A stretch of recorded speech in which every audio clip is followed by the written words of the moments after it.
Well, hello everyone. I think I am live now. This is perfect. Just making sure I'm all queued up online. Looks like I have audio. Video is going. Hey, sorry for any loud noises that you may hear. I got a dishwasher running in the background, and I think even a laundry machine in our nice small apartment. So hey, welcome here. This is another Stars of Acarios live stream updates. Today, just gonna give you a little run through um, of our rule book, some of the stuff that's missing, just some high level views. Happy to answer questions as I go.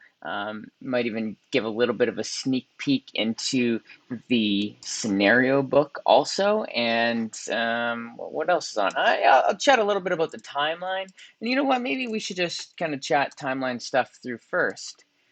And then if anyone watches this video later, they can kind of reference the timeline as it goes. And so here, let me just pulling up the latest Carlos recap. And so here we go. Just gonna scroll down to the timeline. Okay, so here's our current timeline. There's some room in here, and some of these dates are subject to change, as all timelines are in this process. But this is fantastic. This first part about eStar, our manufacturer, beginning the 3D mold process, and I feel like there's two ways to spell mold. I don't know if it's with a U or no U. Maybe one's Canadian, maybe one's not. If you know, please let me know. And so it's great. Even today, I just kind of ran through. I think they're actually finished taking all of our 3D files, and now they're just doing corrections for us. So this is great. They're doing a bunch of corrections. We are going to print out 3D copies of all of the miniatures first, just to make sure our scale is correct. You know, there's a lot of money in molds that we're spending here, and we want this game to be good for years to come. And we don't want to go through this process again for this set of molds. And so we're going to take some time, make sure the scale works well with our board, with the punch outs, with everything else that we have planned first. And so we're kind of doing that as we finalize the details of the 3D miniatures, and then they're going to make the molds, and we're going to kind of do another revision of another set of revisions. So I highlighted the section that said all artwork and gameplay assets completed. This actually wasn't 100% true, just in the fact there's a couple world explorations that are just finishing up now, and I actually um, need to proof and just comment and kind of finalize those. Um, yes, and there's a few co-pilot cards that are not yet finished. So sorry about that. This is a little bit of a fudge. I just I just highlighted it. And Dan Hughes, thank you, Dan.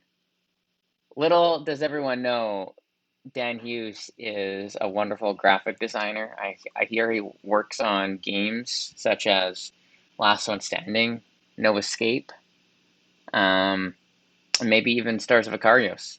Who knows? Got to look for his name on the credits. Okay, so what else is going on? January this month, yeah, it's been about testing, lots of work, getting our rule book kind of in a state, and we're going to look at the rule book. And I hope you've kind of I hope you like what we've done, and we still have a little bit to go on the rule book, but we'll see that. And we have a host of playtesters that are kind of running through the game right now. I think it's 20. It's a lot. Um, oh, and look at that. Jonathan is heading up. If you guys don't know, Jonathan has been involved in the Stars of Acarios process for a long time. And he's a part of Games, so he has the 3D printer. I think he might have it at home. We recently bought a 3D printer, so Jonathan is going to probably be spending some time printing out those STLs. So that'd be great. Maybe we'll snap some pictures and send it. Although who knows? We're going for scale and not for quality on this print run. Okay, this month we've got lots of run-throughs of Stars of Icario's plan. Like I was saying, towards the end of the month, we're hoping to kind of begin the translation process. In here, which I actually forgot to write, there is a big editing process. We have an editor coming on board to edit through the rule book, edit through the scenario book. This is great. We got a lot of stuff to edit. In March, aiming to have the white sample from the factory sent to us. So this is kind of all the components of the game, but just not printed on. Make sure everything fits in the box well, just everything. It's going to be sweet. It'll be a lot of stuff. I'll do a live stream walkthrough of all that when that shows up. We have, and then towards the end of March, sometime in March, we're going to send all of our files to printer, and it's great. Dan has been kind of plugging away at all the cards, and so we have a big meeting planned.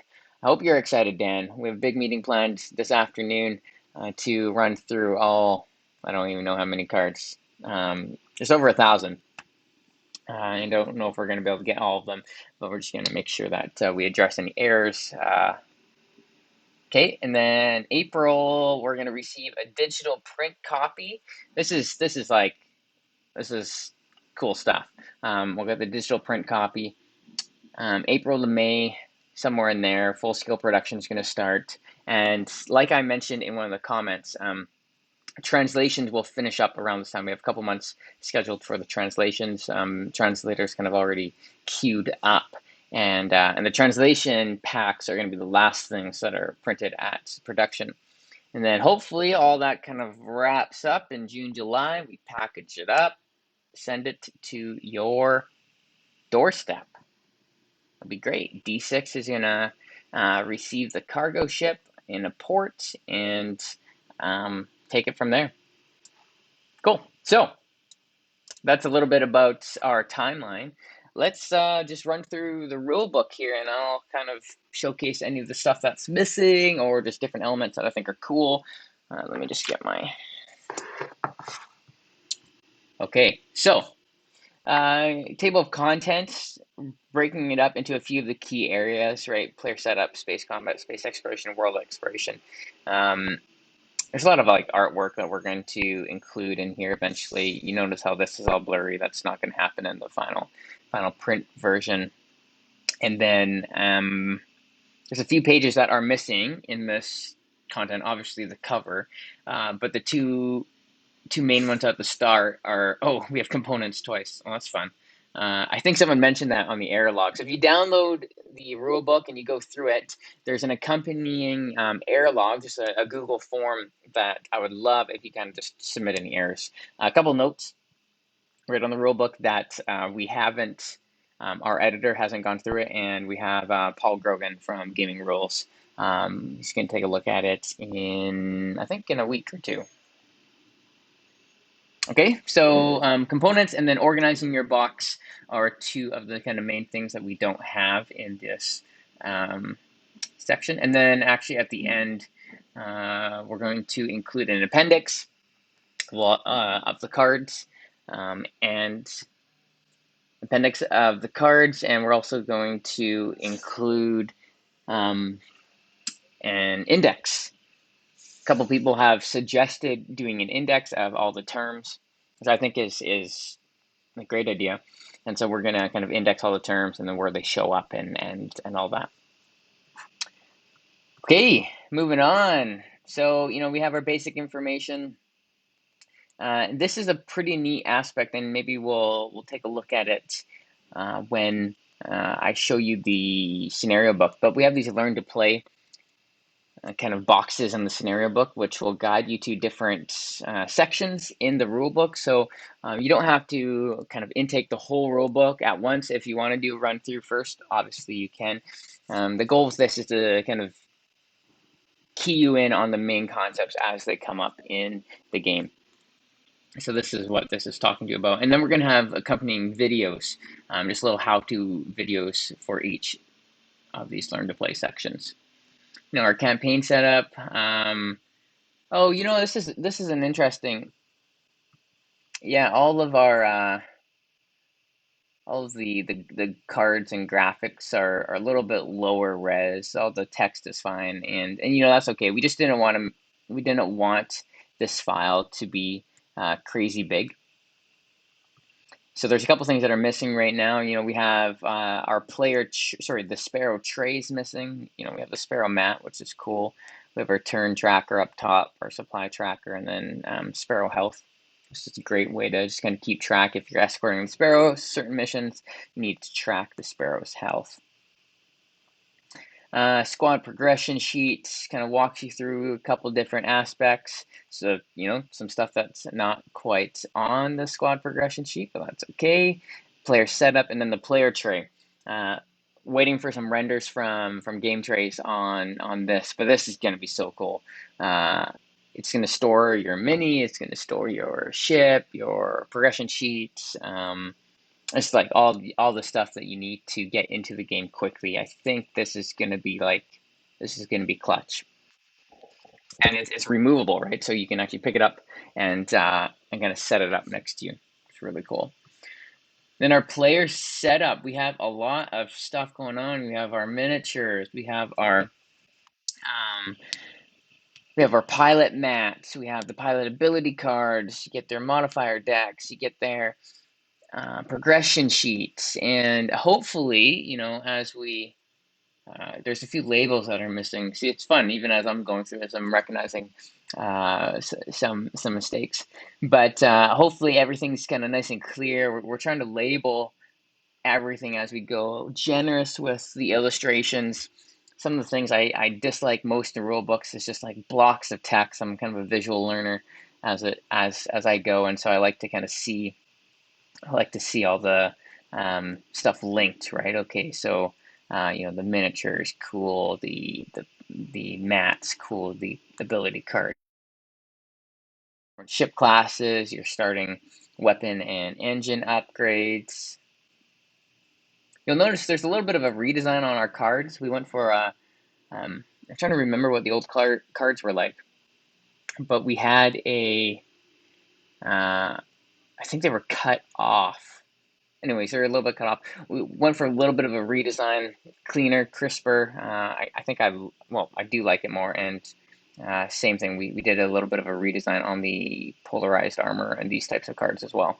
The ability and tech cards. And this is cool. Again, my favorite part. It's interesting how this export stuff got cut off.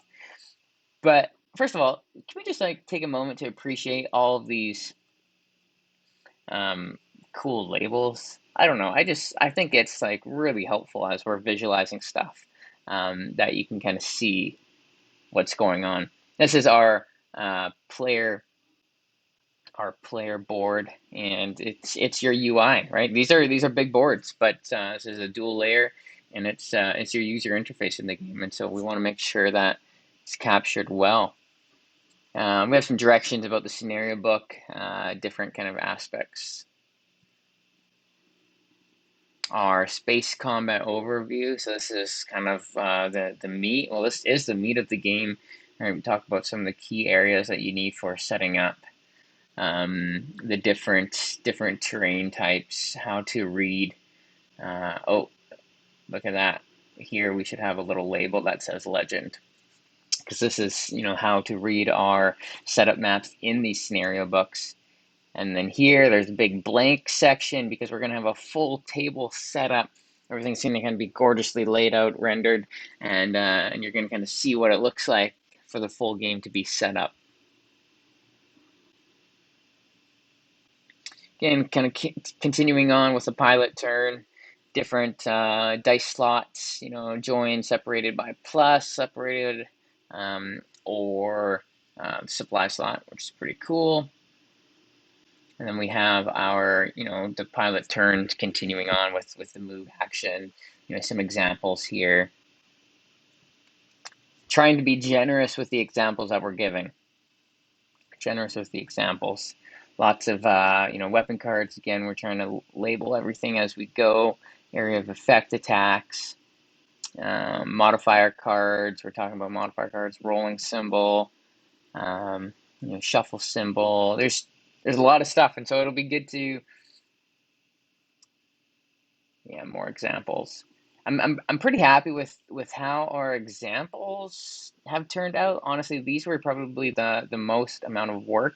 I imagine that there's going to need to be some editing happening, but yeah, these were chunky amounts of work. Tech upgrades, ability cards, advantaged and disadvantaged, stealth, combat effects, and then the enemy turn for space combat. So you notice that space combat kind of takes the chunk.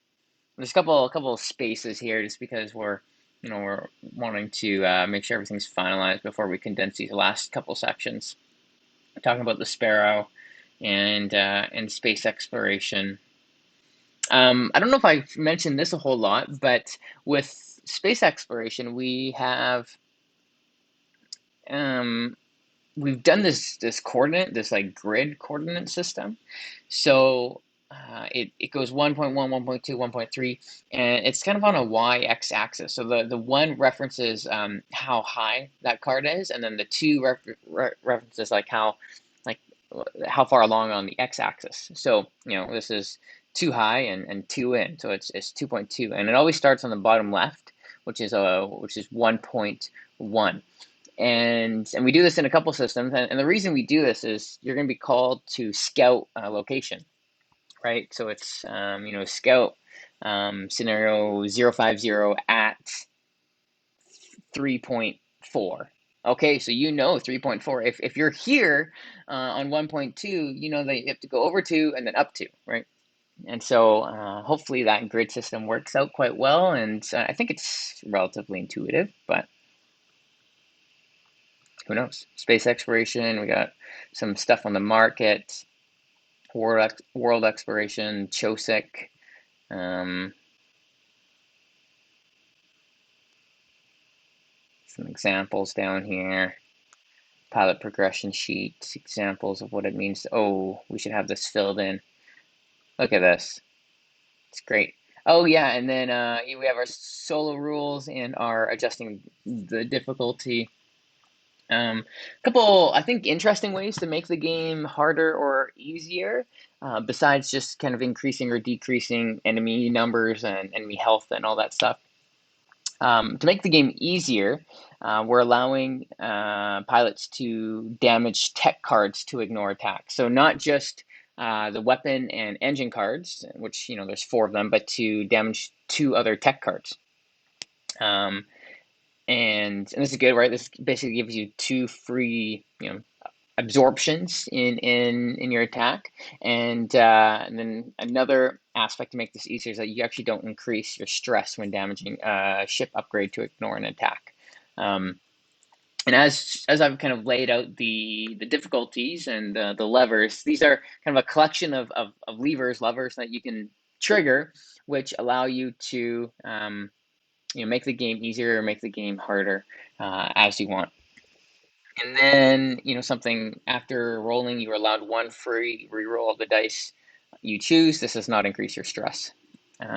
This just helps maybe make the game a little bit easier, gets you what you want as opposed to maybe working in some confines. World exploration, to make it easier, more leisurely experience, you can ignore the use of energy and have your pilot start at 10 health as opposed to the health indicated on their card. Space exploration, ignore the supply cost of exploring and moving with the Sparrow. That's going to be the biggest use of your supply with the Sparrow. Making the game harder. I kind of like this. This is kind of an interesting mode. So for space combat, each time you damage a weapon or engine upgrade to ignore an attack, one of your action dice is unusable during your next turn. Okay, so if you get attacked, big attack, and you have to damage one of your weapon systems, you can only use 3 dice on that following turn. If you have 2 systems that get damaged in the same turn, you can only use 2 dice. So it's kind of cool. It kind of like penalizes you for taking damage that way. And then, excuse me. And then another example or another way you can do it is all enemies use the elite side of their combat effect immunities, even if they are regular enemies. It just kind of increases the resistances that the enemy ships can have. There might be another one or two kind of levers that I put in for space combat to make it harder. The initial one is you're not allowed to do any. Well, actually, sorry, that's hardcore mode. So I'll get there. World exploration, pilots start world exploration with 2 less energy. I think this is going to be the one where I don't know why you would want to make world exploration harder. I don't think it would actually increase the fun level of it. So this is a weird question or weird thing for me. Space exploration, you might want to kind of increase the tension. It costs 3 credits per pilot for each supply for the Sparrow, as opposed to 1. Just costs more to resupply the Sparrow, and you can do it less. You kind of have to weigh, and this actually probably has a knock-on effect in other areas, right? In the amount of upgrades that you can purchase and buy. Hardcore mode. This is interesting. So I imagine that there's some people who are like suckers for punishment. Those people who like to play games like Dark Souls and whatever else. Here's some ways that you can like really make the game like hardcore. Okay, you're unable to damage weapon or engine systems to ignore attacks. Okay, no more damaging weapon or engine systems to ignore attacks. Your hull and your shield are the only things you have. All enemies use the elite side of their combat effects immunities, just like in making the game harder. And then if your ship reaches 0 hull, your pilot ejects and your ship is destroyed. You are unable to use that ship or its upgrades anymore. It's done. It's out for the remainder of your campaign. World exploration, you're going to start with 2 energy less. If your pilot reaches 0 health, they die. You are unable to use that pilot for the remainder of the campaign. So this is like hardcore mode. Basically, you don't want to die. And then space exploration uses the same. Cool. So that is a little high fly. Oh, just trying to find something here. Little flyover of the rulebook. Let me just pull up the scenario book here. What a lovely cover, eh?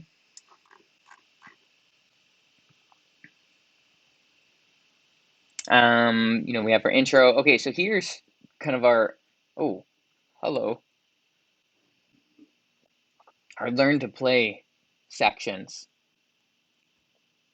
We have these little elements in throughout the game. So it's like, hey, before you even start, learn to play, companion player setup, and scenario book pages 6 to 11. So you would read pages 6 to 11, or you'd watch this video, and then you go ahead, you read the story, you get set up. Boom, boom, boom, you're all set up, learn to play space combat.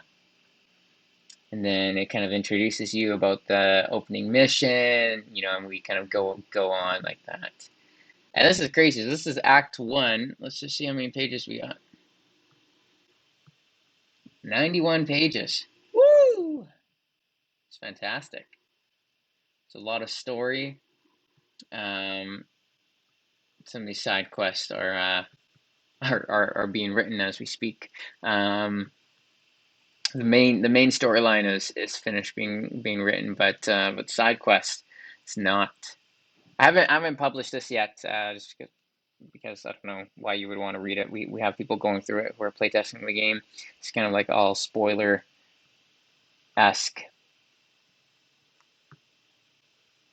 Okay, so as I think that is, but I'm going to throw this up on YouTube just because I haven't really done the YouTube thing often, and maybe, you know what, I'm going to pop into the Discord channel in just a moment. So, hey, take care, everyone. Thank you so much for tuning into this live stream, and looking forward to getting this game in your hands. All right.